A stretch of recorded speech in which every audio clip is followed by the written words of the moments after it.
Zdobenie kraslíc môže byť dobrým nápadom, ako stráviť zelený štvrtok či veľký piatok. Ak sa nebude dať vyraziť do jarnej prírody, pustite sa teda do zdobenia kraslíc, ktoré má na Slovensku takú hlbokú tradíciu, že pri bližšom pohľade ani nevieme povedať, kedy sa vlastne začala. Tento malý veľkonočný dejepis ale musíme začať tým, čo to kraslica vlastne je. Je to obetný, obradový alebo osobný dar, ktorého magický účinok má posilniť farbenie. Je to symbol jarného oživenia prírody, ktorý si adaptovala cirkev niekedy v 12. storočí, no v slovanských hroboch nachádzame kraslice už zo 7.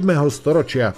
Slováci v zásade rozoznávajú dva základné druhy kraslíc. Ten prvý bol vždy exkluzívnosť sama o sebe. Rodina zvyčajne vlastnila zo 10-15 kúskov nevšedných techník, čo vajce to niekoľko hodín zručnej a trpezlivej práce, mnohé z nich po babke či prababke. Tieto kraslice sa vyrábali z vyfúknutých vajec najčastejšie, pretože po skončení Veľkej noci mizli spolu s ostatnými dekoráciami kdesi v skrini. S postupom doby sa do sortimentu dostali rôzne materiály a techniky: háčkované, paličkované, drôtikované, tepané, lepené, batikované, leptané, oblepované, vyrezávané, frézované. Pravdepodobne všetky ľudovo-umelecké techniky už boli pri výrobe použité alebo zneužité. Druhý typ kraslíc sa vyrábal na konzumáciu, často až v nedeľu večer z do obeda posvetených vajec.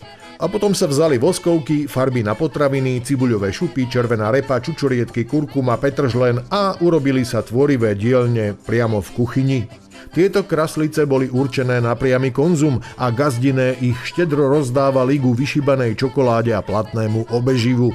Ak také vajce nebolo prasknuté, vydržalo v podivuhodne poločerstvom stave aj niekoľko dní.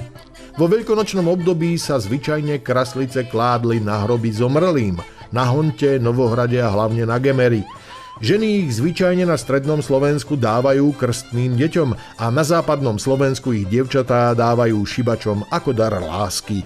Iste, dajú sa kúpiť aj v obchode, ale uznajte, veľkonočné vajce navrhnuté a vyrobené v Číne asi nebude tou pravou kultúrnou hodnotou tohto najväčšieho kresťanského sviatku.